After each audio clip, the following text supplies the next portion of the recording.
Mention को दुल्हन की तरह सजाया गया था, क्योंकि कल खानदान के बड़े बेटे की शादी थी। बंगले में रौनक लगी हुई, बहुत सारे मेहमान आए हुए थे और विवाह की तैयारियां जोरों शोरों से चल रही थी। इन सब में भी प्रख्यात खुद को अकेला महसूस कर रहा था, क्योंकि अपनी पत्नी से बात नहीं कर रहा था। उसने गहरी सांस ली और सबको इग्नोर करते हुए आगे बढ़ने लगा। तभी उसकी बुआ की बेटी श्रेया उसके सामने आई और उसके साथ में हिमाद्री भी आ गई। उन दोनों को देखकर प्रख्यात अपनी दमदार आवाज में बोला, कहिए। श्रेया ने अपना हाथ आगे बढ़ाया और मुस्कुराते हुए बोली, भैया आइए, आपको मेहंदी लगा देते हैं। भाभी ने तो ढेर सारी मेहंदी लगाई है और आपको क्या बताए भैया, भाभी की मेहंदी का रंग इतना गाढ़ा और सुंदर आया है। और तो और आज भाभी इतनी ज्यादा सुंदर और गोरी लग रही है कि उफ, यू आर सो लकी भैया। इतना कहकर श्रेया और हिमाद्री हंसने लगी। वही प्रख्यात का दिल धक धक करने लगा। उसने अपनी मुट्ठी भींच ली और जानबूझकर भाविन होने का दिखावा करते हुए अपनी सख्त आवाज में बोला, हम नहाने जा रहे हैं, अभी कोई मेहंदी नहीं। इतना कहकर वो जाने लगा।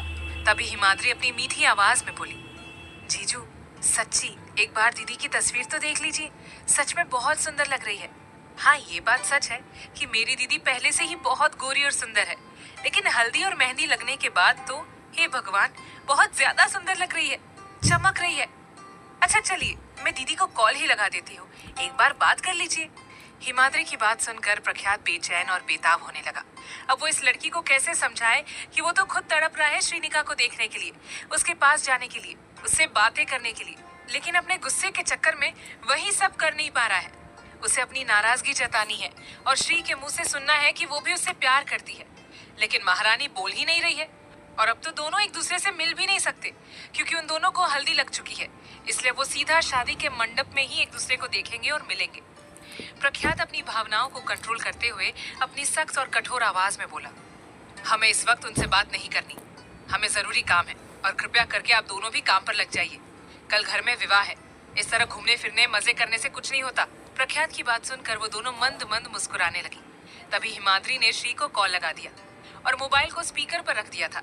जैसे ही कॉल अटेंड हुआ तभी मोबाइल से एक प्यारी सी मनमोहन और बेहद खूबसूरत आवाज आई, हाँ हिमा। उफ, इस आवाज को सुनते ही प्रख्यात ने अपनी मुट्ठी भींच ली और उसका सीना ऊपर नीचे होने लगा। राणावत की जुनूनी निगाहों में नशा और दीवानगी छाने लगी और वो बोलने के लिए तड़पने लगे, लेकिन उन्होंने बड़ी मुश्किल से खुद को कंट्रोल किया और वहां से जाने लगा। तभी श्रीनिका अपनी मीठी और मधुर आवाज में बोली, हिमाद्री तुम्हारे जीजू आए या नहीं अभी तक? मुझे तो उनकी चिंता हो रही है, एक बार उन्हें देख लूं तो नींद अच्छी लगेगी। श्रीनिका की बातों में खुद के लिए प्यार प्रख्यात अच्छे से महसूस कर पा रहा था और इस लड़की की बात सुनकर उसके चेहरे पर आकर्षक मुस्कान भी आ गई। उसने अपने चेहरे को मसल दिया और अपनी दमदार और रौबदार आवाज में बोला, आपके पति घर लौट आए हैं श्री, और इंतजार कर रहे हैं आपके जवाब का। अपने पति की आवाज सुनते ही श्री का दिल जोर शोर से धड़कने लगा। वो अपनी जगह से खड़ी हो गई और धीमी आवाज में बोली, जी आपके सवाल का जवाब मैं आपको कल अवश्य दूंगी। ये सुनते ही प्रख्यात का दिल धक धक करने लगा और वो तुरंत वहां से चला गया। कुछ देर बाद शॉवर के नीचे खड़े प्रख्यात के कानों में बार बार वो शब्द गूंज रहे थे कि आप तो उसे टूट कर चाहते हैं, पागल है उसके लिए, पूरी दुनिया से लड़ सकते हैं उसके लिए, बेपनाह प्यार करते हैं उनसे, लेकिन क्या वो भी आपसे प्यार करती है? क्या वो इस दुनिया के खिलाफ जाकर आपका साथ देगी? क्या वो भी सच में आपसे प्यार करती है या आपके एहसान तले दबे होने के कारण वो बस अपना कर्ज चुका रही है? सच यही है कि वो सिर्फ आपका एहसान चुका रही है, प्यार नहीं करती है वो आपसे। उस बेचारी की जिंदगी में सिर्फ दुख दर्द और तकलीफें ही थी। ऐसे में आप उसकी जिंदगी में उसके मददगार बनकर पहुंच गए, उसे उस नर्क से बाहर निकाला, उसके लिए क्या कुछ नहीं किया, उसे ये लग्जरी लाइफ दी, खुशियां दी, प्यार दिया, परिवार भी दिया, और बस वो मासूम आपके इन्हीं एहसानों तले दबी हुई है। और जैसा आप चाहते हैं वैसा वो करती है, ताकि अपना ऋण चुका सके, आपको खुशियां दे सके। बाकी प्यार जैसा भारी शब्द उसके दिल दिमाग में कहीं नहीं होगा, इसकी गारंटी है। ये सब बातें याद करते ही प्रख्यात की जुनूनी निगाहों में खून उतर आया और उसने जोर से नल पर अपना हाथ दे मारा और उसकी हथेली से खून बहने लगा और उसने उसी हाथ को बेहद डरावने तरीके से अपने पूरे चेहरे पर मसल दिया तो उसका पूरा चेहरा खून से सन गया, जिस पर लगातार पानी की बूंदें गिर रही थी। ऐसे में राणावत जी बेहद डरावने और खूंखार लग रहे थे।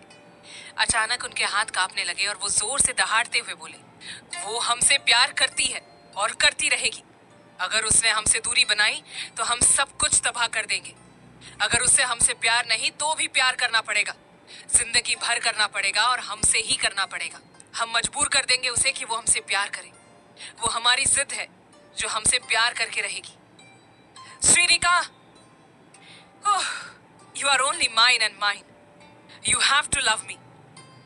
प्रख्यात बहुत डरावना दिख रहा था, लेकिन उतना ही ज्यादा हैंडसम और डैशिंग भी। उसके सिर पर जुनून और पागलपन सवार हो गया था और अपनी पत्नी को खोने का डर। अब वो दीवानगी की सारी हद पार करेगा, जिसका अंदाजा मासूम श्री को नहीं था।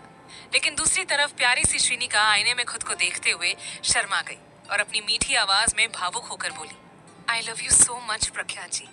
मुझे आपसे बहुत ज्यादा प्यार हो गया है। श्री मुस्कुराए जा रही थी और अपने पति के साथ अपने नए जीवन का इंतजार कर रही थी। उसने गुलाबी रंग की हल्के वर्क की शिफॉन की साड़ी पहनी हुई थी, जो कि बहुत महंगे ब्रांड की थी। बाल खुले हुए थे, जो कि भीगे हुए थे, क्योंकि कुछ देर पहले ही उसने हेयर वॉश किया था। मेहंदी का रंग इतना गाढ़ा था जिसकी कोई हद नहीं। साफ नजर आ रहा था कि उसके पति उससे कितना ज्यादा प्यार करते हैं। उनके प्यार का रंग श्री के हाथ और पैर पर दिख रहा था। उसने कोहनी तक दोनों हाथों पर मेहंदी लगवाई थी और घुटनों तक मेहंदी लगवाई थी अपने पैरों में, जिस वजह से वो बहुत ज्यादा सुंदर दिख रही थी। हल्दी लगने के बाद से उसका नूर और भी ज्यादा चमकने लगा था। सच में वो बहुत ज्यादा खूबसूरत और प्यारी लग रही थी। प्रख्यात उसका पति है, तो सच में वो बहुत खुशनसीब है जो उसे इतनी ज्यादा खूबसूरत पत्नी मिली है, जिसके पूरे शरीर में कोई कमी नहीं है। उसने लाल रंग की छोटी सी बिंदी भी लगाई हुई थी और होठों पर लिप बाम, जिस वजह से वो बहुत हसीन लग रही थी। कुछ देर बाद उसके रूम का दरवाजा खटखटाया गया, जिसकी आवाज सुनकर वो तुरंत रूम के दरवाजे के पास आई और जैसे ही रूम का दरवाजा खोला तो सामने उसे अपने पति की एक झलक दिखाई दी, जिसे देखते ही उसका पूरा शरीर कांप उठा। सांसें तेज होने लगी, क्योंकि उसने अपने पति की जुनूनी निगाहों को देखा था। एक पल के लिए ही सही वो अपने पति को देख पाई, लेकिन तभी रवीना जी और शिप्रा जी श्री और प्रख्यात के बीच में आ गई और अब प्रख्यात और श्री एक दूसरे को नहीं देख पा रहे थे। शिप्रा जी और रवीना जी के पीछे खड़े प्रख्यात ने अपनी मुट्ठी को कसकर बंद कर दिया और अपनी बेताब नजरों से अपनी पत्नी को देखने की कोशिश करने लगा, लेकिन उसे सिर्फ और सिर्फ श्री के पतले गुलाबी होठ दिख रहे थे, जिन पर उसने आज लिप बाम लगाया हुआ था, जिस वजह से उसके होठ बहुत ज्यादा चमक भी रहे थे। प्रख्यात ने अपने होठ आपस में भींच लिए और तड़पते हुए अपनी पत्नी को देख रहा था, जिसके सिर्फ होठ नजर आ रहे थे जो उसे आकर्षित कर रहे थे अपनी तरफ। शिप्रा जी तुरंत बोली, श्रीनिका जल्दी से घूंघट लीजिए, आप दोनों को एक दूसरे का चेहरा नहीं देखना है। श्रीनिका ने जल्दी से घूंघट लिया और रूम के अंदर जाकर एक तरफ खड़ी हो गई। शिप्रा जी और रवीना जी भी रूम के अंदर आ गई और वो बाहर खड़े प्रख्यात को देखकर रवीना जी बोली, बेटा आप भी अंदर आ जाइए, आपका ही काम है। रवीना जी के इतना कहते ही प्रख्यात अपना भावहीन चेहरा लेकर रूम के अंदर आ गया और अपनी माँ के बगल में खड़ा होकर अपनी दमदार आवाज में बोला, क्या काम है अब तो बता दीजिए, हमारी मीटिंग भी है, उसे भी हैंडल करना है। प्रख्यात का ऐसा बर्ताव देखकर श्री को बुरा लग रहा था, लेकिन वो समझ सकती है कि वो नाराज है और बेचैन हुए जा रहा है अपनी पत्नी के मुंह से आई लव यू सुनने के लिए, जो कि उसे कल सुनने मिलेगा। प्रख्यात भावहीन होने का नाटक जरूर कर रहा था, लेकिन अपनी बेचैन और बेताब नजरों से एकटक अपनी पत्नी को देखे जा रहा था, जो घूंघट लिए सर झुकाकर उसके सामने ही खड़ी थी। उसे श्री के हाथ दिख रहे थे, जिस पर गाढ़ी लाल रंग की मेहंदी रची हुई थी और उसके हाथ पैर भी आज बहुत ज्यादा गोरे दिख रहे थे। इसके अलावा तो वो कुछ देख ही नहीं पा रहा था, क्योंकि उसने साड़ी पहनी हुई थी। सच में प्रख्यात का अंग अंग खेल रहा था अपनी पत्नी की खूबसूरती को देखकर, लेकिन वो अपनी भावनाओं को बहुत चालाकी से कंट्रोल कर रहा था। शिप्रा जी ने अपने हाथ में पकड़े बॉक्स से एक पवित्र धागा निकाला और उसे प्रख्यात की तरफ बढ़ाते हुए बोली, बेटा ये हमारे कुलदेवता के आशीर्वाद प्राप्त किया हुआ पवित्र धागा है, जिसे आपको श्रीनिका को पहनाना होगा, ताकि शादी में श्री को किसी भी तरह की बुरी नजर ना लगे। और एक पत्नी की रक्षा पति से बेहतर और कोई नहीं कर सकता, इसलिए आपको ही नहीं ये धागा पहनाना होगा, लेकिन आप दोनों एक दूसरे का चेहरा नहीं देख सकते। आइए प्रख्यात, अपनी होने वाली पत्नी को धागा पहना दीजिए। ये सुनते ही प्रख्यात और श्रीनिका के दिल और दिमाग बेचैन और बेसब्र हो गए। श्री अपनी उंगलियां मोड़ने लगी, वही प्रख्यात अपनी जुनूनी और शिद्दत भरी निगाहों से अपनी पत्नी को देखते हुए उसकी तरफ बढ़ने लगा। अपने पति को अपने करीब आते देख श्री का तन बदन सिहर उठा और वो पीछे हटने लगी। अब आगे क्या होगा जानने के लिए सुनिए अगला भाग, सिर्फ प्रतिलिपि एफएम पर।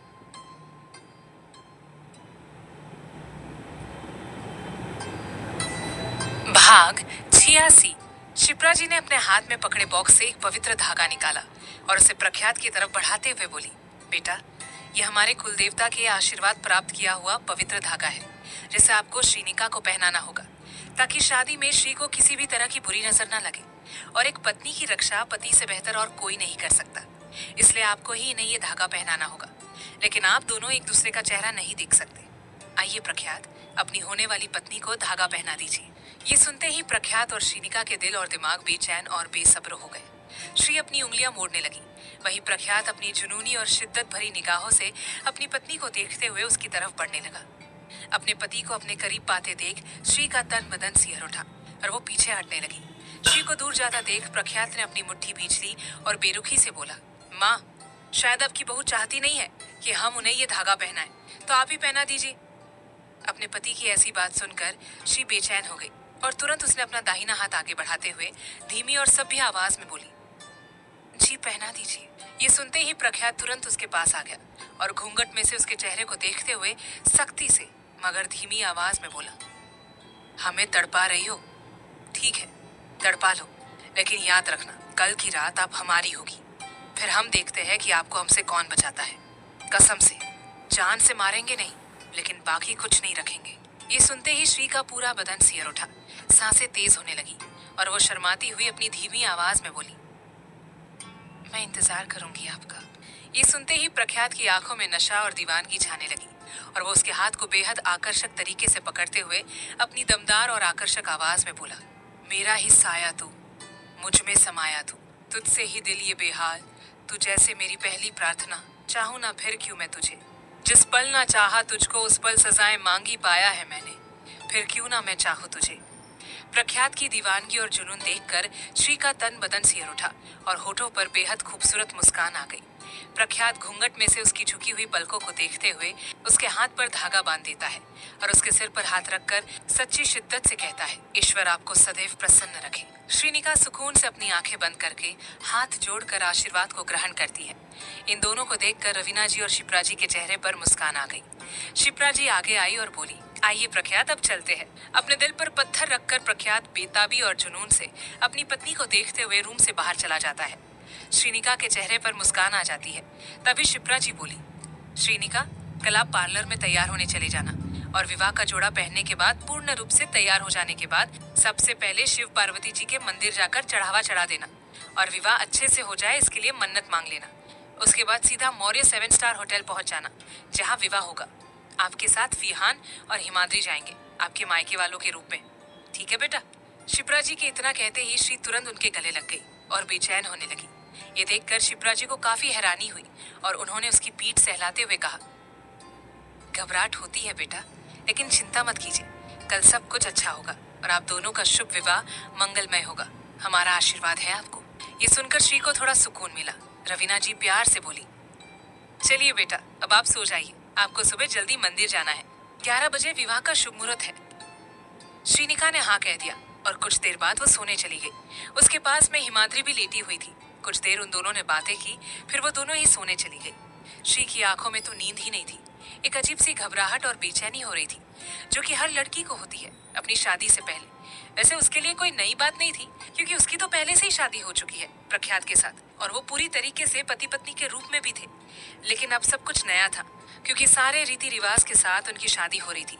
पूरा परिवार शामिल हो रहा था और फिलहाल जो प्रख्यात और श्री के बीच में रिश्ता चल रहा है वो कुछ ज्यादा ही कॉम्प्लिकेटेड हो गया था, क्योंकि दोनों के बीच में गलतफहमी पैदा हो गई थी, जिससे कल श्री को किसी भी कीमत पर ठीक करनी ही होगी।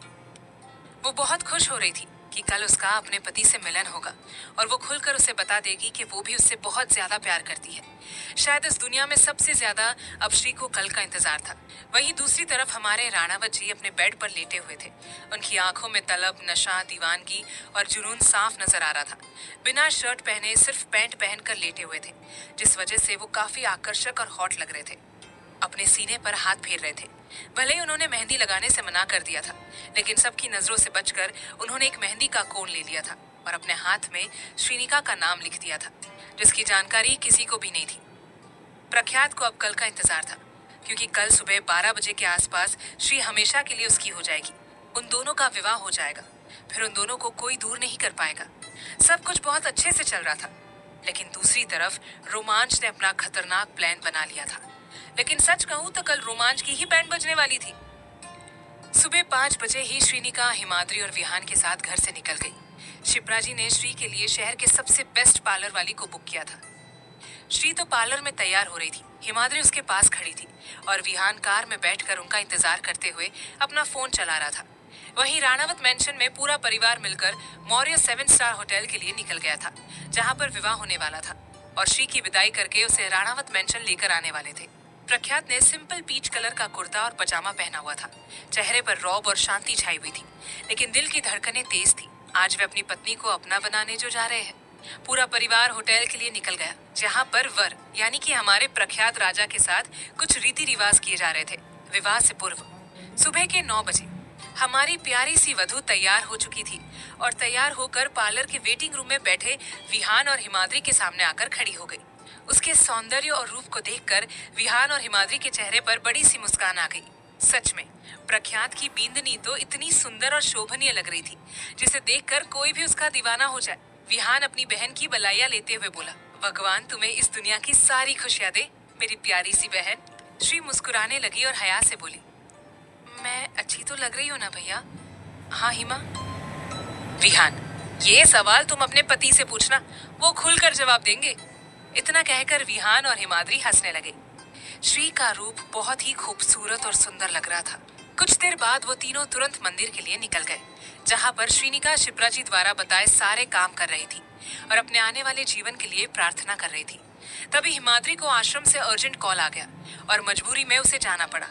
10 बजे के आसपास पूजा का काम निपटा और विहान ने श्री का हाथ पकड़कर उसे हौले से और संभल कर अपने साथ ले जाने लगा। वो दोनों मंदिर की सीढ़ियों से नीचे उतर रहे थे, इस बात से अनजान कि कोई उन दोनों पर अपनी नजरें बनाए हुए था। सामने बोलेरो गाड़ी में बैठा रोमांच अपनी नफरत भरी निगाहों से श्री को देख रहा था, जो दुल्हन के रूप में थी और अपने पति के पास जा रही थी। लेकिन रोमांच ऐसा होने नहीं देगा। विहान और श्रीनिका गाड़ी में जाकर बैठ गए। विहान ने गाड़ी स्टार्ट की और तेजी से मौर्य 7 स्टार होटल के लिए निकल गए। मंदिर पहाड़ी इलाके में था, इसलिए होटल तक जाने का रास्ता काफी सुनसान था। उनकी गाड़ी तेजी से आगे बढ़ रही थी। वही होटल के रूम में राणावत जी दूल्हे राजा बनकर आईने के सामने खड़े होकर अपने आप को अपनी जुनूनी और तेज नजरों से देख रहे थे। तभी गजेंद्र जी उसे साफा यानी कि पगड़ी पहनाते हुए खुशी से बोले, धन्यवाद बेटा, आज हमारा सपना सत्य सिद्ध हो गया। हम अपने बेटे को उनके विवाह के लिए तैयार कर रहे हैं। इससे ज्यादा खुशी की बात और क्या हो सकती है एक बाप के लिए। प्रख्यात आदर से अपने पिता को देखते हुए अपनी भारी आवाज में बोला, धन्यवाद तो आपका पापा, जो आपने हमें ये दिन देखने का अवसर दिया। गजेंद्र जी ने भावुक होकर प्रख्यात को अपने सीने से लगा लिया और ये देखकर पास में खड़े मानसिंह जी और अभी एक दूसरे को देखकर मुस्कुराने लगे। राणावत जी का रूप आज सच में एक राजा की तरह लग रहा था। अब क्या होगा आगे जानने के लिए सुनिए अगला भाग, सिर्फ प्रतिलिपि एफएम पर।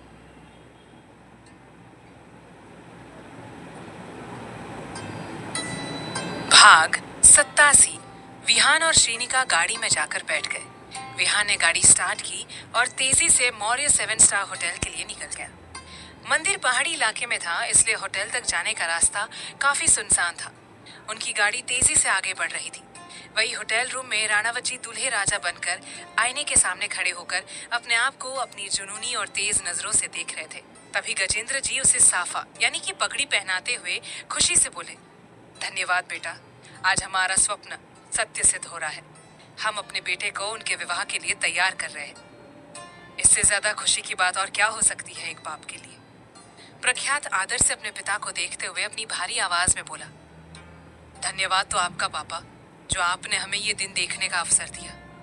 गजेंद्र जी ने भावुक होकर प्रख्यात को सीने से लगा लिया और ये देखकर पास में खड़े मानसिंह जी और अभी एक दूसरे को देखकर मुस्कुराने लगे। कुछ देर बाद हमारे हैंडसम से दूल्हे राजा को पूरे स्वागत और सत्कार के साथ मंडप तक ले जाया गया। हमारे धर्म में जो भी रीति रिवाज है वो सब किए गए और उस बड़े से होटल के विशाल आलीशान होटल के बीचों बीच मंडप की रचना करवाई गई थी, जहां पर पंडित जी हमारे दूल्हे राजा का इंतजार कर रहे थे। वही प्रख्यात आकर बैठ गया था। प्रख्यात राणावत अपनी जुनूनी और शिद्दत भरी निगाहों से बड़ी बेसब्री के साथ अपनी पत्नी का इंतजार कर रहा था। मन ही मन वो जानता है कि श्री उससे बहुत प्यार करती है, लेकिन वो अब उसके मुंह से खुलकर इश्क का इजहार सुनना चाहता है, तभी उसके दिल को सुकून मिलेगा। रवीना जी होटल के बाहर लॉन में खड़ी थी और उन तीनों का इंतजार कर रही थी, क्योंकि वो तीनों अभी तक नहीं आए थे। उन्हें गड़बड़ लग रही थी, क्योंकि इतनी देर कैसे हो सकती है। दूल्हा तो मंडप में आकर बैठ भी गया है, लेकिन दुल्हन तो अभी तक घर पर भी नहीं आई है। सबको चिंता हो रही थी। हालांकि किसी को पता नहीं था, लेकिन शिप्रा जी और रवीना जी परेशान हुए जा रही थी। कहीं कुछ गड़बड़ ना हो जाए। वधू के आने से पहले वर के साथ में जो जो रस्म की जाती है, पंडित जी ने वो सारी रस्में शुरू कर दी। प्रख्यात पूरे आदर और सम्मान के साथ अपने धर्म के रीति रिवाज का पालन करते हुए हर कार्य को बहुत ही शानदार तरीके से कर रहा था। वहां पर पूरा परिवार मौजूद था और सब लोग खुशी से प्रख्यात को देख रहे थे, क्योंकि प्रख्यात पूरे खानदान में सबका लाडला है और सब लोग उसके दीवाने हैं, क्योंकि वो है ही ऐसा। एक तो वो इतना हैंडसम है, ऊपर से वो इतना संस्कारी, धार्मिक और इंटेलिजेंट है कि हर किसी की सारी प्रॉब्लम्स को चुटकियों में सॉल्व कर देता है। सब लोग उसे खुशी से देख रहे थे। वहीं वो अपने धड़कते हुए दिल की धड़कन महसूस करते हुए अपनी पत्नी का इंतजार कर रहा था। वहीं दूसरी तरफ श्री की गाड़ी तेजी से आगे बढ़ रही थी। विहान ड्राइव कर रहा था। तभी उनकी गाड़ी के आगे अचानक से एक बूढ़ा आदमी आकर सड़क पर गिर गया। विहान ने ब्रेक लगाया। वो दोनों घबरा गए। विहान तुरंत गाड़ी से बाहर निकलकर आगे बढ़ने लगा। श्री गाड़ी में बैठी हुई थी और डर रही थी, घबरा रही थी कि कहीं उस बूढ़े आदमी को चोट तो नहीं लग गई। तभी विहान आगे बढ़ने लगा। उस बूढ़े आदमी को देख ही रहा था कि तभी पीछे से आकर एक आदमी ने विहान के सर पर जोर से लोहे का डंडा मार दिया। विहान को चक्कर आ गया। उसकी हालत खराब हो गई। उसे समझ ही नहीं आया कि अचानक से उसके साथ क्या हुआ। उसके सिर से खून बहने लगा और वो धड़ाम से जमीन पर गिर गया। और ये नजारा देखकर श्री के पसीने छूट गए। उसकी आंखें फटी की फटी रह गई। अपने भाई को ऐसी पीड़ा में देखकर श्री तुरंत गाड़ी से बाहर निकलकर आगे बढ़ने लगी। तभी पीछे से आकर दो गुंडों ने उसे पकड़ लिया। श्री डर गई, जोर से चिल्लाने लगी, घबराने लगी। लेकिन तभी श्री को उठा लिया गया और गाड़ी में ले जाया गया। विहान को भी गुंडों ने गाड़ी में उठा लिया और वहां से चले गए। विहान की कार वहीं पर सुनसान इलाके में पड़ी थी। आसपास शांति हो चुकी थी। अब वो बूढ़ा आदमी भी वहां से चला गया। उसे पैसे दिए गए थे ये सब नाटक करने के लिए। श्री और विहान को गाड़ी में ले जाकर बिठा दिया गया। एक सुनसान जगह पर ले जाया गया जहां पर बहुत बड़ा मैदान था, जिसमें काफी बड़े बड़े पेड़ थे। इसके अलावा और वहां कुछ भी नहीं था, यानी कि कोई इंसान भी नहीं। श्री का हाथ पकड़कर उसे खींचते हुए रोमांच मैदान के बीचों बीच ले आया और नफरत से बोला, ओहो, तो श्री मैडम ने अपने पति के साथ साथ अपना भाई भी ढूंढ लिया। क्या बात है, बड़ी रिश्तेदारी निभाई जा रही है दिल्ली आकर। लेकिन अब तू देख कैसे तेरे भाई को मारता हूँ, उसके बाद तेरी बारी। रोमांच के इतना कहते ही श्री डर के मारे बोली, प्लीज ऐसा मत करना। अगर तुम्हें मुझसे दिक्कत है तो मुझे मार दो, लेकिन मेरे भाई के साथ कुछ मत करना। इनकी कोई गलती नहीं है। रोमांच ने नफरत से उसके चेहरे को देखा और जोर से बोला, लेकर आओ उसके भाई को। रोमांच के इतना कहते ही उसका एक गुंडा गाड़ी में से घायल विहान को लेकर आया और उसे धक्का मारकर जमीन पर गिरा दिया। ये देखकर श्री की हालत खराब हो गई। वो जमीन पर पड़े विहान को देख रही थी, जिसे होश ही नहीं था। उसके सर से बहुत खून आ रहा था। वो घायल होकर जमीन पर पड़ा हुआ था। श्री रो रही थी, तड़प रही थी अपने भाई के लिए। तभी रोमांच ने उसे भी धक्का मार दिया। श्री सीधा विहान के पास जाकर गिरी और तुरंत उसके सर को पकड़कर अपनी गोद में रख दिया और उसे जगाने की और होश में लाने की पूरी कोशिश करने लगी। लेकिन विहान को होश ही नहीं आ रहा था। ये देखकर श्री की हालत खराब हो रही थी। वो बार बार उसके गाल थपथपा रही थी, उसको उठाने की कोशिश कर रही थी, लेकिन कोई फायदा नहीं था। श्री रोते हुए बोली, प्लीज भैया, मायके के नाम पर सिर्फ आप हो मेरी जिंदगी में। आपको कुछ नहीं होना चाहिए, वरना मैं मर जाऊंगी। प्लीज होश में आ जाइए, मुझे आपकी जरूरत है भैया। श्री के इतना कहने पर भी विहान ने कोई जवाब नहीं दिया। वहीं दूसरी तरफ पंडित जी बोले, आप वधू को बुला लीजिए, रस्म शुरू करते हैं। पंडित जी के इतना कहते ही राणावत जी के चेहरे पर आकर्षक मुस्कान आ गई और निगाहों में असीम प्रेम और शिद्दत बढ़ने लगी। उन्होंने अपने हथेली पर लिखा श्री का नाम देखा और मन ही मन खुश होने लगे। उनकी सच्ची और शिद्दत भरी पुकार अपनी पत्नी के लिए कुछ इस तरह थी, ऊंची ऊंची दीवारों को लांघ के आना पड़ेगा, सारी खुशियां साथ समेटे बांध के आना पड़ेगा। हो साथ कंगन लेके आना, थोड़े बंधन लेके आना, आने भाएंगे हम मिलके। राणावत जी दुनिया के सबसे हैंडसम और आकर्षक दूल्हा बनकर मंडप में बैठे अपनी पत्नी का इंतजार कर रहे थे। आज उनकी अपनी पत्नी से पूरे रीति रिवाजों और बड़ों के आशीर्वाद के साथ विवाह होने जा रहा था। वे बहुत खुश होकर अपने सामने खड़े परिवार वालों को देख रहे थे। उनकी आंखों में एक अलग ही चमक दिख रही थी। और वहीं दूसरी तरफ विहान घायल होकर जमीन पर पड़ा तड़प रहा था। उसके सिर से खून बह रहा था और उसके सर को गोद में लिए बैठी श्रीनिका बुरी तरह से रोए जा रही थी। वो दुल्हन का रूप धारण किए अपने भाई को उठाने की कोशिश कर रही थी। तभी रोमांच ने आकर उसका हाथ पकड़कर उसे बड़ी बेरहमी से खड़ा कर दिया और नफरत से बोला, मेरी सारी खुशियां छीन ली तुमने और अब प्रख्यात सिंह राणावत से शादी करके ऐशो आराम की जिंदगी जीना चाह रही हो। ऐसा मैं कभी नहीं होने दूंगा, कभी नहीं। उस शख्स की नफरत भरी निगाहों को देखते हुए श्रीनिका डरने लगी। लेकिन तभी किसी की सच्ची शिद्दत और मोहब्बत ने उसे पुकारा और कहा, आप कमजोर नहीं हो श्री, आप हमारी जान हो, हमारी श्रीनिका सिंह राणावत हो। आप इस तरह हिम्मत नहीं हार सकती। आपको हमें हासिल करना है तो आपको हमारे पास आना होगा, इस दुश्मन का सामना करना होगा, अपने भाई को बचाकर हमारे पास, अपने पिया जी के पास आना होगा, आना ही होगा। हम इंतजार कर रहे हैं आपका। ये सच्ची पुकार सुनते ही श्रीनिका जोर से चिल्लाई और उस शख्स के सीने पर हाथ रखकर उसे जोर से धक्का मार दिया। वो शख्स खुद को संभाल नहीं पाया और धड़ाम से जमीन पर गिर गया।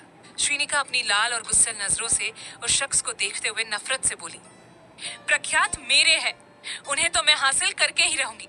हम दोनों के बीच में कोई भी नहीं आ सकता। आज हमारी शादी होकर रहेगी। श्रीनिका जैसी सीधी सादी और डरपोक लड़की का ऐसा रूप देखकर वो शख्स दंग रह गया और गुस्से से अपनी जगह से खड़ा होकर श्री को मारने के लिए आगे बढ़ने लगा। तभी श्री ने इधर उधर देखा तो उसे एक बंदूक दिखाई दी। उसने बंदूक उठाई और सीधा गोली चला दी। गोली सीधा रोमांच के पेट में जाकर लगी और वो धड़ाम से जमीन पर गिर गया। ये देखकर श्री डर गई। उसके हाथ से बंदूक छूट गई और हाथ कांपने लगे।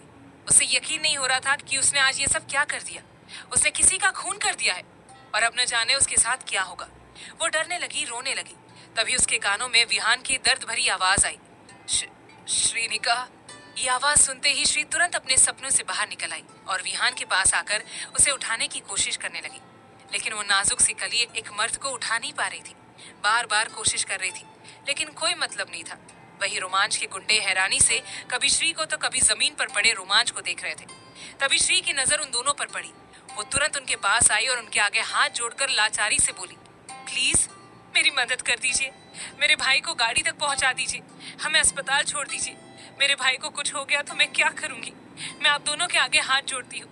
आप लोगों को जितने पैसे चाहिए मैं दे दूंगी, लेकिन प्लीज मेरे भाई को अस्पताल ले जाने में मेरी मदद कर दीजिए। जिस इंसान के लिए आप काम कर रहे थे वो तो अब मर चुका है और अब आप मेरी बात सुनिए। आपको पैसों से मतलब है ना, मैं आपको बहुत सारे पैसे दूंगी। मेरे पति बहुत पैसे वाले हैं और मेरे भाई भी बहुत पैसे वाला है। आपको पैसों की कोई कमी नहीं होगी, लेकिन प्लीज इन्हें अस्पताल ले जाइए। अगर इन्हें कुछ हो गया तो मैं मर जाऊंगी। प्लीज प्लीज मुझ पर दया करो, मैं भीख मांगती हूँ। मेरा फोन भी गायब है, वरना मैं अपने पति को फोन करके बुला लेती। श्री की बात सुनकर और उसकी ऐसी हालत देखकर वो दोनों गुंडे एक दूसरे की तरफ देखने लगे। उन दोनों को भी दया आ गई। सच में कितनी मासूम सी लड़की है, दुल्हन की तरह सजी हुई है। आज उसकी शादी है, उसकी जिंदगी का इतना बड़ा दिन है, लेकिन इस रोमांच ने सब कुछ खराब कर दिया था। उन गुंडों ने गहरी सांस ली और तुरंत विहान को खड़ा करके वहां से ले जाने लगे। उस मैदान से थोड़ी सी दूर पर ही सड़क थी, यानी कि 4 कदम चलकर आगे बढ़ो तो सड़क आ जाती थी। श्री उन गुंडों के पीछे पीछे चल रही थी और वो सड़क के किनारे पहुंच गए। हालांकि वो अपनी गाड़ी में ले जाना चाहते थे, लेकिन उनकी गाड़ी का टायर पंचर हो गया था। इसलिए उन्होंने सोचा कि विहान की गाड़ी में बैठकर वो सब लोग अस्पताल के लिए निकल जाएंगे। वो लोग जैसे ही विहान की गाड़ी के पास पहुंचे तभी वहां पर एक और कार आकर रुकी, जिसे देखकर श्री घबराने लगी। उसे डर लगने लगा कि कहीं फिर से कोई मुसीबत तो नहीं आ गई। लेकिन तभी उसने देखा कि कार से विराज और काव्या बाहर निकल कर आ रहे थे। उन दोनों को देखते ही श्री भावुक हो गई और तुरंत उनके पास भागी। वही विराज और काव्या श्री को ऐसी हालत में देखकर दंग रह गए और तभी उन्होंने विहान को घायल अवस्था में देखा तो उन्हें और बड़ा झटका लगा। विराज और काव्या कुछ समझ पाते तभी श्री हाथ जोड़कर बोली, प्लीज भैया को अस्पताल ले जाइए, उनकी हालत खराब हो रही है। मुझे ड्राइव करना नहीं आता, मेरे पास फोन भी नहीं है। आप लोग ऐसा कीजिए, राणावत जी को फोन लगा दीजिए, प्लीज उन्हें मेरे पास भेज दीजिए, मुझे बहुत डर लग रहा है। श्री की ऐसी हालत देखकर विराज और काव्या को बहुत दुख हुआ। काव्या ने तुरंत श्री का हाथ पकड़ लिया। तभी श्री ने विराज को सब कुछ बता दिया, जिसे सुनकर वो दंग रह गया। लेकिन उसने हिम्मत से काम लिया और विहान को अपनी गाड़ी में बिठा दिया और उन गुंडों को कुछ पैसे देकर वहां से रवाना कर दिया। वो तीनों विहान को लेकर तुरंत अस्पताल के लिए निकल गए। विहान को अस्पताल में ले जाकर एडमिट करवा दिया गया। श्री चिंता से लॉबी में टहल रही थी। उसे इस वक्त अपनी शादी की चिंता नहीं थी, उसे सिर्फ और सिर्फ अपने भाई की चिंता थी, क्योंकि वो सही सलामत रहेगा तभी प्रख्यात खुश रहेगा, क्योंकि प्रख्यात की जान बसी हुई है अपने भाई विहान में। अगर विहान को कुछ हो गया तो वो टूटकर बिखर जाएगा। श्री को इतना परेशान देखकर विराज उसके पास आया और शांति से बोला, श्रीनिका चिंता मत करो, वो ठीक है। तुम्हारी शादी है ना आज, तुम्हारा होने वाला पति तुम्हारा इंतजार कर रहा है। तुम्हें अभी के अभी घर जाना चाहिए। मैं यहाँ पर सब कुछ संभाल लूंगा, मुझ पर यकीन मानो, मैं पहले वाला विराज नहीं हूँ। एक वक्त था जब मैं तुम्हारे पीछे पागल था, लेकिन अब मैं तुम्हारी बहुत इज्जत करता हूँ और सच कह रहा हूँ, तुम्हें खुश देखना चाहता हूँ, क्योंकि तुमने हमेशा दुख ही देखा है अपनी जिंदगी में। अब तुम्हारी जिंदगी में खुशियाँ आ रही है तो तुम उन्हें खुद से दूर मत जाने दो। जल्दी से घर जाओ, अपने पति से शादी करो, वो इंतजार कर रहा है तुम्हारा। उसे तो कुछ पता भी नहीं है कि यहाँ पर इतना सब कुछ चल रहा है। तुम्हें तुरंत उसके पास जाना चाहिए। श्रीनिका, लेकिन मैं अपने भाई को इस हालत में छोड़कर नहीं जा सकती। मैं इतनी बुरी बहन नहीं हूँ। विराज, शादी का मुहूर्त बीत गया तो सबसे ज्यादा दुख भी तुम्हारे भाई को ही होगा। तुम अभी के अभी घर जाओ, तुम्हारे भाई का ध्यान मैं खुद रखूंगा। मैं वादा करता हूँ तुमसे, विहान को कुछ भी नहीं होगा। लेकिन तुम्हें जल्दी से जल्दी शादी करनी होगी, अपने प्यार से, अपने प्रख्यात से। प्रख्यात का जिक्र होते ही श्री भावुक हो गई। तभी काव्या उसके पास आई और उसके आंसू साफ करते हुए बोली, मेरे साथ चलो, रास्ते में मैं तुम्हारा मेकअप ठीक कर दूंगी और तुम जल्दी से अपने प्यार को हासिल कर लो। विराज और काव्या की वोट को देखकर श्री भावुक हो गई और तुरंत काव्या के साथ वहां से चली गई। रास्ते में काव्या ने उसे अच्छे से ठीक कर दिया और फिर से एक खूबसूरत दुल्हन में बदल दिया। हालांकि श्री बिना मेकअप के भी खूबसूरत ही लग रही थी, लेकिन आज शादी के दिन मेकअप करना तो बनता ही है। वहीं दूसरी तरफ मंडप में राणावत जी अपनी पत्नी का इंतजार कर रहे थे। यहाँ तक के सब लोग श्री का इंतजार कर रहे थे, लेकिन वो लड़की अभी तक आई नहीं थी। सबको चिंता हो रही थी और सब लोग हैरानी से इधर उधर देख रहे थे। मेहमानों ने तो बातें बनाना भी शुरू कर दी थी। वही प्रख्यात को अब गुस्सा आने लगा था। वो कब से इंतजार कर रहा था, लेकिन श्री अभी तक नहीं आई थी। उसने गुस्से से अपनी मुट्ठी को कसकर बंद कर लिया। तभी उसके कानों में पायल की छन छन सुनाई दी, जिसे सुनते ही उसने असीम सुख और सुकून से अपनी आंखें बंद कर ली और तलब से बोला, हमारी श्री। अचानक से ढोल नगाड़े बजने लगे और कार से बाहर निकल आई सुंदरता की देवी, राणावत खानदान की बड़ी बहू और हमारे प्रख्यात की श्रीनिका। नजरें झुकाकर बड़ी अदा और नजाकत से कार से बाहर निकल आई। उसके ऊपर फूलों की बारिश होने लगी और सारे मेहमान मुस्कुराते हुए उस सुंदर वधू को देखने लगे। अब आगे क्या होगा जानने के लिए सुनी भाग 88। सबको चिंता हो रही थी और सब लोग हैरानी से इधर उधर देख रहे थे। मेहमानों ने तो बातें बनाना भी शुरू कर दी थी। वही प्रख्यात को अब गुस्सा आने लगा था। वो कब से इंतजार कर रहा था, लेकिन श्री अभी तक नहीं आई थी। उसने गुस्से से अपनी मुट्ठी को कसकर बंद कर लिया। तभी उसके कानों में पायल की छन छन सुनाई दी, जिसे सुनते ही उसने असीम सुख और सुकून से अपनी आंखें बंद कर ली और तलब से बोला, हमारी श्री। अचानक से ढोल नगाड़े बजने लगे और कार से बाहर निकल कर आई सुंदरता की देवी, राणावत खानदान की बड़ी बहू और हमारे प्रख्यात की श्रीनिका। नजरें झुकाकर बड़ी अदा और नजाकत से कार से बाहर निकल आई। उसके ऊपर फूलों की बारिश होने लगी और सारे मेहमान मुस्कुराते हुए उस सुंदर वधू को देखने लगे। श्रीनिका के आते ही 4 लोग उसके इर्द गिर्द चलने लगे, उसके ऊपर फूलों की चादर लिए। प्यारी सी श्री ने लंबा सा घूंघट ले लिया और अपनी नजरें हया से झुकाई हुई थी और अपने पति से विवाह के लिए आगे प्रस्थान कर रही थी। उस आलीशान हॉल में मौजूद सभी लोगों की नजर सिर्फ और सिर्फ वधू पर टिकी हुई थी, क्योंकि वो बहुत ज्यादा सुंदर लग रही थी, जिसकी कोई सीमा ही नहीं थी। ऐसा लग रहा था कि जैसे दुनिया की सारी सुंदरता इस कन्या के अंदर समाई हुई है और वो कन्या सिर्फ और सिर्फ प्रख्यात सिंह राणावत की है। मंडप में बैठे हमारे वर राजा, हमारे दूल्हे राजा की नजरें झुकी हुई थी। चेहरे पर एक सुंदर सी मुस्कान थी, क्योंकि उनकी पत्नी उनके करीब आ रही थी और हमेशा के लिए उनकी बनने जा रही थी। श्री शर्माते हुए मंडप की तरफ बढ़ने लगी। पूरे रास्ते उसके ऊपर फूलों की बारिश हो रही थी। पूरा परिवार उसे खुशी से देख रहा था। मंडप की तरफ बढ़ते हुए श्री ने अपनी नजरें उठाकर घूंघट में से सामने बैठे अपने पति को देखा, जिनकी नजरें झुकी हुई थी।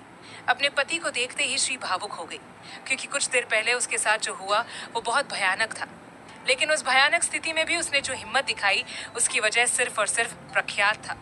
प्रख्यात के प्यार ने ही श्री को आज इतना मजबूत बना दिया था कि वो इतनी बड़ी मुसीबत से बचकर आई है, शादी करने के लिए, अपने प्रख्यात को हासिल करने के लिए।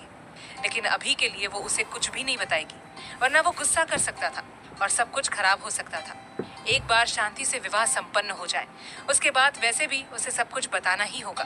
प्यारी सी श्री मुस्कुराती हुई आगे बढ़ने लगी और सच्ची शिद्दत और तड़प से अपने मन में बोली, राणावत जी, मैं आ गई हूँ।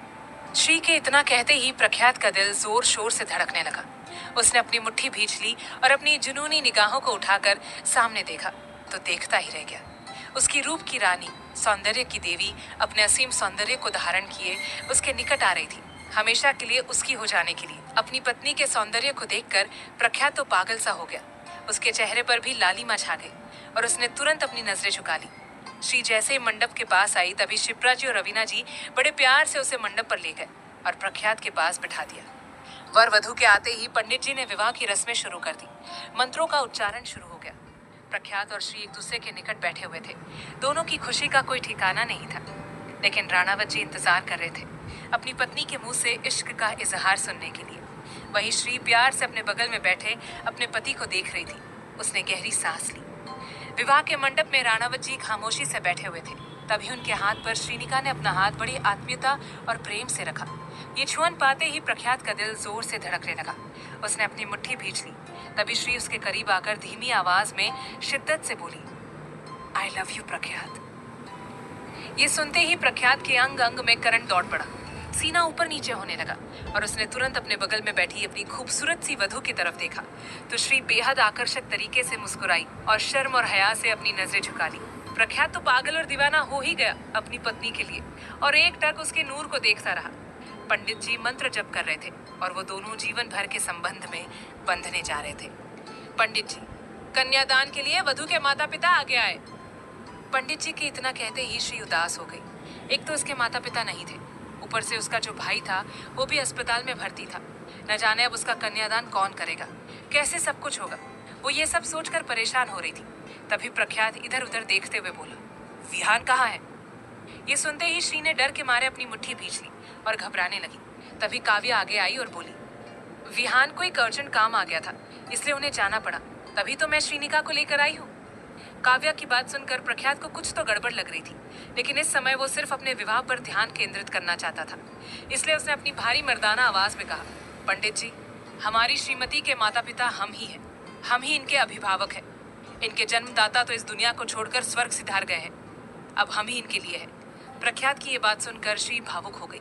उसकी आंखें नम हो गई और घूंघट में से वो अपने पति को असीम प्रेम से देखने लगी। तभी पंडित जी बोले, लेकिन बेटा, इनका कन्यादान तो करना ही होगा। पंडित जी के इतना कहते ही मानसिंह जी और रवीना जी आगे आए और श्री के सिर पर हाथ रखकर मानसिंह जी बोले, प्रख्यात का जन्म हो जाने के बाद हमने चाहा था कि अब इस खानदान में एक बेटी आ जानी चाहिए, लेकिन एक बार फिर से बेटा हुआ और हमारी बेटी पाने की चाह हमारी पूरी नहीं हो पाई। श्रीनिका का कन्यादान हम करेंगे। मानसिंह जी की कही बात ने सबका दिल छू लिया, खासकर श्री का। वही प्रख्यात अपनी मासी और चाचा जी को गर्व से देख रहा था। पंडित जी ने कन्यादान की रस्म शुरू कर दी। कन्यादान हो जाने के बाद पंडित जी बोले, अब वर और वधू का गठबंधन किया जाए। पंडित जी के इतना कहते ही प्रख्यात की बहन श्रेया ने उन दोनों का गठबंधन किया और वो दोनों फेरे के लिए खड़े हो गए। प्रख्यात तो तुरंत खड़ा हो गया और श्री की तरफ अपना हाथ बढ़ा दिया। प्यारी सी कोमल सी श्री ने उसके हाथ पर अपना हाथ रखा और खड़ी हो गई। तभी प्रख्यात को कुछ महसूस हुआ और वो धीमी आवाज में बोला, बुखार है क्या आपको? श्रीनिका झेप गई और ना में अपनी गर्दन हिला दी। प्रख्यात को उसके ऊपर शक होने लगा और वो कुछ कहता इससे पहले ही पंडित जी ने उनके फेरे शुरू करवा दिए। दोनों एक दूसरे का हाथ पकड़कर अग्नि को साक्षी मानकर 7 फेरे ले रहे थे और जन्मों जन्म के साथी बन रहे थे। श्री नजरें झुकाकर चल रही थी, वही जुनूनी प्रख्यात उसे असीम प्रेम और शिद्दत से देखे जा रहा था। फेरे हो जाने के बाद उन दोनों ने अपना स्थान ग्रहण किया और पंडित जी मंगलसूत्र आगे बढ़ाते हुए बोले, वर वधू के गले में मंगलसूत्र पहनाए। प्रख्यात ने मंगलसूत्र हाथ में लिया और आंखें बंद करके अपने मन में कुछ मंत्र बोला। उसके बाद अपनी आंखें खोलकर मंत्रों का जाप करते हुए श्री के गले में मंगलसूत्र पहना दिया। उसके बाद चांदी के सिक्के पर सिंदूर लेकर श्रीनिका की मांग भर दी। श्रीनिका की नाक पर भी सिंदूर लगा, जिससे सबके चेहरे पर मुस्कान आ गई और इसी के साथ पंडित जी बोले, विवाह संपन्न हुआ, आज से आप दोनों पति पत्नी हुए। बस ये वाक्य सुनते ही प्रख्यात ने सुकून से अपनी आंखें बंद कर ली और उसके चेहरे पर बेहद आकर्षक और हसीन मुस्कान आ गई। कुछ देर बाद सभी बड़ों का आशीर्वाद लेने के बाद और मेहमानों से मिलने के बाद वधू को रवीना जी रूम में ले गई ताकि वो थोड़ी देर के लिए आराम कर ले और वहीं प्रख्यात अपने सभी मेहमानों से मिल रहा था, सबसे बातचीत कर रहा था क्योंकि उसके कई बिजनेस पार्टनर भी वहां मौजूद थे। रूम में श्री चिंता से इधर से उधर टहल रही थी। तभी काव्या ने उसे सोफे पर बिठा दिया और बोली, देखो श्रीनिका, तुम्हारी अभी अभी शादी हुई है, तुम्हें इस तरह से बर्ताव करने की कोई जरूरत नहीं है। तुम सिर्फ अपनी शादी पर ध्यान दो। मैंने अभी विराट से बात की है, विहान एकदम ठीक है, खतरे से बाहर है। हम शाम तक उसको घर वापस ला सकते हैं क्योंकि उसके सिर पर सिर्फ चोट आई है, ड्रेसिंग हो चुकी है। लेकिन तुम अपनी शादी को खराब मत करो और अगर ये बात तुमने आज प्रख्यात को बताई तो सब कुछ खराब हो सकता है। मेरी बात मानो तो आज के लिए इस बात को छुपा लो, कल हम प्रख्यात को सब कुछ बता देंगे। श्री हैरानी से उसे देखने लगी तो वो बोली, देखो, इस तरह देखने की कोई जरूरत नहीं है। मैं समझ सकती हूँ कि हम दोनों के बीच कुछ खास ठीक नहीं है और ये भी सच है कि मैं प्रख्यात से शादी करना चाहती थी, लेकिन अब सब कुछ बदल चुका है। मेरे दिल में प्रख्यात के लिए ऐसी कोई फीलिंग्स नहीं है। वो सिर्फ एक अटैचमेंट थी, एक अट्रैक्शन था, जो अब शायद नहीं रहा। और मैं चाहती हूँ कि तुम अपनी जिंदगी खराब मत करो, क्योंकि तुम्हारा अतीत कुछ खास अच्छा नहीं रहा है। इंसानियत के नाते कह रही हूँ, अभी तुम अपनी सुहागरात पर ध्यान देना, अपने पति के ऊपर ध्यान देना। मैं और विराट सब कुछ संभाल लेंगे। हम दोनों कोई अच्छाई की मूरत नहीं है, लेकिन हम दोनों इंसान हैं, ठीक है? श्रीनिका ने गहरी सांस ली और बोली, विहान भैया ठीक है, मेरे लिए इतना ही काफी है। बाकी आगे मैं सब कुछ संभाल लूंगी। और सच कहा तुमने काव्या, अभी प्रख्यात जी को कुछ भी बताना उचित नहीं होगा। काव्या ने हाँ कहा और वहां से चली गई। उसके जाते ही श्री स्वयं को आईने में देखने लगी और अचानक ही उसके चेहरे पर शर्मीली मुस्कान आ गई। अब आगे क्या होगा, जानने के लिए सुनिए अगला भाग, सिर्फ प्रतिलिपि एफएम पर।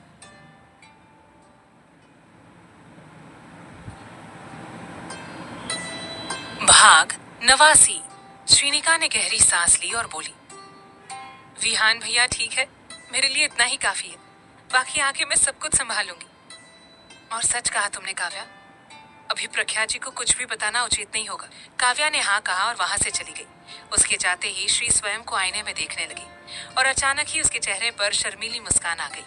उसने अपनी भरी हुई मांग देखी तो आंखें भर आई और तन बदन सियर उठा। आज वो असल मायने में प्रख्यात की पत्नी बन चुकी है और उसे पूरे परिवार ने स्वीकार भी कर लिया है। अब वो अपनी हर जिम्मेदारी और कर्तव्य को बहुत अच्छे से निभाएगी। श्रीनिका अपने रूप को देखकर खुश हुए जा रही थी। तभी वो बोली, कब से मैं फ्रेश होने नहीं गई, रोक कर रखा है, लेकिन अब पेट में दर्द होने लगा है। अब तो जाना ही पड़ेगा। लेकिन ये लहंगा बहुत हैवी है, हम बाथरूम नहीं जा सकते, किसी की मदद चाहिए होगी। ये लड़की हिमाद्री अभी तक आई क्यों नहीं? इसे कोई पड़ी ही नहीं है हमारी कि इसकी बहन की अभी अभी शादी हुई है और वो अभी भी बाहर भटक रही है। क्या करूं, किसकी मदद लूं? ऐसा करती हूँ, बाहर जाकर देखती हूँ, कोई ना कोई दिख ही जाएगा। इतना कहकर नाजुक सी श्रीनिका अपने लहंगे को उठाए आगे बढ़ने लगी। उसने रूम का दरवाजा खोला और बाहर झांकने लगी, लेकिन फिलहाल कोई नहीं दिखा। वो थोड़ा और आगे आई और पहले दाई तरफ अपनी बड़ी बड़ी आंखों से देखा और फिर अपनी बाई तरफ देखा तो उसके बगल वाले रूम का दरवाजा खुला और वो गौर से देखने लगी। तभी उसके पति देव, उसके हैंडसम और हॉट पति देव, सिंपल व्हाइट शर्ट और ब्लैक पैंट पहने रूम से बाहर निकल आए और अपनी शर्ट की स्लीव्स फोल्ड करते हुए बेहद डैशिंग और हॉट लग रहे थे। उन्होंने अपने रूम के दरवाजे को बंद किया और जैसे मुड़े तो दूर खड़ी अपनी नई नवेली दुल्हन को देखकर अपनी जगह पर जम से गए। प्रख्यात की जुनूनी निगाहों को खुद पर पाकर श्रीनिका शर्मा गई। उसने अपनी नजरें झुका ली और अपनी चूड़ियों को आगे पीछे करने लगी। ये खूबसूरत और अति सुंदर दृश्य देखकर प्रख्यात का दिल धक धक करने लगा। निगाहों में असीम शिद्दत और जुनून छाने लगी और होठों पर आकर्षक मुस्कान आ गई। राणावत जी अपनी बींदनी को देखते हुए बेताबी और बेकरारी से उसके करीब बढ़ने लगे और ये देखकर श्रीनिका घबराहट के मारे पीछे हटने लगी। प्रख्यात तेजी से उसकी तरफ बढ़ने लगा। तभी श्रीनिका पलट गई और अपने पति के सामने पीठ करके खड़ी हो गई। ये देखकर प्रख्यात की मुस्कान और गहरी हो गई। राणावत जी उसके पास आकर खड़े हो गए और उसकी पीठ को देखते हुए जुनून से बोले, हमारी हो, हमारी ही हो, हमसे क्यों दूर हो, हमारे लिए ही हो आप। ये सुनते ही श्री का दिल धक धक करने लगा। गाल लाल हो गए और होठों पर बेहद आकर्षक मुस्कान आ गई, लेकिन वो कुछ नहीं बोली। तभी प्रख्यात ने उसकी बाजुओं को पकड़कर उसे अपनी तरफ घुमाया तो श्री ने तुरंत लंबा सा घूंघट ले लिया और नजरें झुका ली। ये देखकर राणावत जी आह भरते हुए बोले, आह, हमसे घूंघट लोगी? उफ, हमसे शर्माओगी? खा जाएंगे आज तो आपको, बस इंतजार करो हमारा। श्री तेज तेज सांस लेने लगी। उसका सीना ऊपर नीचे होने लगा और ये देखकर प्रख्यात ने अपनी नजरें हटा ली। लेकिन तभी उसे याद आया कि ये हमारी ही पत्नी है, इसे हम किस भी रूप से देख सकते हैं, हमें हक है पूरा। प्रख्यात ने तुरंत उसके ऊपर नीचे होते सीने को देखा। उसके बाद उसकी झुकी हुई पलकों को देखते हुए उसके हाथ को पकड़ लिया। श्रीनिका घबरा गई और अपना हाथ छुड़ाने लगी। तभी प्रख्यात अपनी दमदार आवाज में आत्मीयता से बोला, बुखार है क्या आपको? फेरों के समय भी तन गर्म था आपका और अभी भी ऐसा लग रहा है। सच बताओ बेटा, हमसे डरो मत। श्रीनिका अपने और प्रख्यात के हाथ को देखते हुए धीमी आवाज में बोली, सच में सब कुछ ठीक है, बस मुझे थकावट हो रही है, इसलिए शरीर गर्म हो रहा है। प्रख्यात ने उसके सिर पर हाथ रखा और असीम प्रेम और स्नेह से बोला, श्री, खुद को कभी अकेला मत समझना, हम हमेशा आपके पास है बेटा, ठीक है? अपने पति का प्यार और स्नेह पाकर श्री भावुक हो गई और अपनी मीठी आवाज में बोली, जी। प्रख्यात इधर उधर देखते हुए बोला, इस समय बाहर क्यों आई थी? कुछ काम था क्या, या फिर कुछ चाहिए आपको? अगर कुछ भी काम है तो हमें बताओ। बोलो बेटा। श्रीनिका झेप गई और हिचकिचाने लगी। अब वो प्रख्यात को कैसे बताए कि उसे वॉशरूम जाना है, लेकिन अपने लहंगे की वजह से जा नहीं पा रही है। श्री की चुप्पी देखकर प्रख्यात प्यार से बोला, हुआ क्या है, हमें बताओ। वो मैं तो हिमा को ढूंढ रही थी, उससे कुछ बातें करनी थी।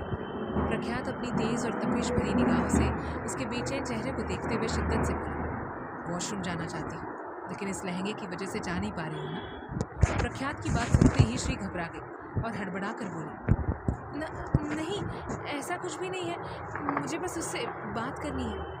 प्रख्यात के चेहरे पर आकर्षक मुस्कान आ गई और वो उसका लहंगा हल्के से ऊपर उठाकर आदर से बोला, आइए, हम आपकी मदद कर देते हैं। श्री हड़बड़ाते हुए बोली, आप रहने दीजिए, मैं कर लूँगी। अरे श्री, हमसे क्या शर्मा रही हो बेटा, हम पति हैं आपके, ऐसे ही शर्माती रहोगी तो बच्चे कैसे पैदा करेंगे हम दोनों, आओ हमारे साथ। प्रख्यात जबरदस्ती श्री को अपने साथ रूम के अंदर ले जाने लगा। तभी वहाँ पर शिप्रा जी और रवीना जी आ गए। उनके आते ही प्रख्यात तुरंत श्री से दूरी बनाकर खड़ा हो गया। शिप्रा जी आगे आई और बोली, प्रख्यात, आप यहाँ हैं? हम आपको कब से ढूंढ रहे थे बेटा। ऐसा कीजिए, कल पूरे परिवार की बीकानेर जाने की व्यवस्था कर दीजिए। कल ही हम सब हमारी कुलदेवी माँ करणी माता के दर्शन हेतु जाएंगे और श्री बहू को उनका आशीर्वाद दिलवाना है, और फिर वहीं से जैसलमेर भी चले जाएंगे धोरे देखने, और आप दोनों जोड़ा घूम फिर लेना। ये सुनते ही प्रख्यात तुरंत बोला, तो 1-2 दिन बाद चलते हैं ना, इतनी जल्दबाजी क्यों करनी है। शिप्रा जी ने गहरी सांस ली और हिचकिचाते हुए बोली, आप समझने की कोशिश कीजिए, जल्दी जाकर आ जाते हैं, उसके बाद बहू के मासिक धर्म का समय आने वाला है, समझा कीजिए कोई बात। शिप्रा जी के इतना कहते ही प्रख्यात ने गहरी सांस ली और बोली, ठीक है, हम अरेंजमेंट्स करवा देते हैं। इतना कहकर प्रख्यात तुरंत वहाँ से चला गया और शिप्रा जी और रवीना जी श्री को उसके रूम में ले गए और उसे बेड पर बिठाकर शिप्रा जी उसके घूंघट को हटाते हुए बोली, बहू, आपको इस तरह बाहर नहीं आना चाहिए था, कोई भी काम था तो हमें कॉल कर देना था। खैर, अब हमारी बात गौर से सुनिए, कल सुबह जल्दी 5-6 बजे ही हम सब लोग बीकानेर के लिए निकल जाएंगे, तो आप जल्दी उठ जाना, नहा धोकर तैयार हो जाना, क्योंकि होटल से ही निकलने वाले हैं हम सब। अभी थोड़ी देर आराम कर लीजिए, नींद पूरी कर लीजिए, कल सफ़र करना पड़ेगा तो थक जाएंगी आप। इतना कहकर शिप्रा जी वहाँ से चली गई। उनके जाते ही श्री ने रवीना जी को सब बता दिया और रवीना जी उसे अपने साथ बाथरूम ले गई। शाम के 7 बज रहे थे, तभी होटल लॉन में एक कैब आकर रुकी, जिसमें से हिमाद्री बाहर निकल आई और जल्दी जल्दी होटल के अंदर जाने लगी। तभी उसके कानों में भारी मर्दाना और गुस्सैल आवाज़ आई, रहती कहाँ हो तुम। ये सुनते ही हिमाद्री अपनी जगह पर रुक गई और पीछे मुड़कर देखा तो अभिमन्यु वहाँ पर खड़ा गुस्से से उसे देख रहा था। अभी को देखते ही हिमाद्री ने अपनी नज़रें झुका ली और बोली, वो मैं आश्रम गई थी, एक बच्चे की तबीयत खराब हो गई थी, उसे हॉस्पिटल ले जाना था। अभी उसके ठीक सामने आकर खड़ा हो गया और गुस्से से बोला, तुम्हें हमसे भी कोई मतलब नहीं है ना। पिछले 2-3 दिन से हम देख रहे हैं कि तुम हमारे घर में ही हो, लेकिन हमारे सामने तक नहीं आती, हमसे बात भी नहीं करती और ना ही हमारे सामने देखती हो। ऐसा क्या हो गया है अचानक हम दोनों के बीच में। तुम जानती हो ना, हम दोनों को मिलकर आगे जाकर पूरे परिवार को हमारे रिश्ते के बारे में बताना है, तो अभी से ही हम दोनों को पहले खुद के रिश्ते को मजबूत करना होगा, उसके बाद ही हम सबसे बात कर पाएंगे ना। लेकिन तुम हमसे दूरियां बना रही हो, न जाने क्या चाहती हो, या फिर तुम्हारा मन भर आया है हमसे। ये सुनते ही हिमाद्री हैरानी से बोली, ये आप क्या कह रहे हैं, ऐसा कैसे बोल सकते हैं आप कि मेरा आपसे मन भर गया है। मैं आपसे प्यार करती हूँ और प्यार में कभी मन नहीं भरता है। मैं जानबूझकर ये सब कर रही हूँ ताकि किसी को हम दोनों के ऊपर शक ना हो। मैं कुछ भी खराब नहीं करना चाहती। आप देख नहीं रहे दीदी और जीजू की शादी कितनी मुश्किल से हुई है, और मैं नहीं चाहती कि हम दोनों की शादी में भी इतनी दिक्कतें आए, इसलिए मैं कोई तमाशा नहीं खड़ा करना चाहती परिवार वालों के सामने। पहले मैं आपकी मम्मी पापा, आपके बड़े पापा, बड़ी मम्मी का दिल जीतना चाहती हूँ, उसके बाद ही आपके ऊपर ध्यान देना चाहती हूँ। लेकिन आप समझते ही नहीं, सीधा मेरे ऊपर इल्ज़ाम लगा दिया कि मेरा मन भर गया है आपसे। आज आपने मेरा दिल दुखाया, मुझे आपसे बात ही नहीं करनी है। इतना कहकर हिमाद्री वहाँ से जाने लगी। तभी अभी ने उसका हाथ पकड़कर उसे अपनी बाहों में खींच लिया और उसके ऊपर हावी होने लगा। हिमाद्री खुद को छुड़ाने की कोशिश करने लगी, लेकिन अभी के ताकत के आगे वो नाजुक कली कुछ नहीं कर पा रही थी। तभी उन दोनों के कान में एक भारी और गुस्सैल आवाज़ आई, शर्म करो आप दोनों। ये आवाज़ सुनते ही अभी तुरंत हिमाद्री से दूर हो गया और हिमाद्री ने डर के मारे अपनी नज़रें झुका ली। तभी प्रख्यात उन दोनों के सामने आकर खड़ा हो गया और उन दोनों की झुकी हुई पलकों को देखते हुए सख्ती से बोला, दिमाग नाम की चीज़ है या नहीं आप दोनों के पास? ये क्या तमाशा कर रहे हो आप, सरेआम बीचों बीच खड़े होकर? क्या बोल रही हो?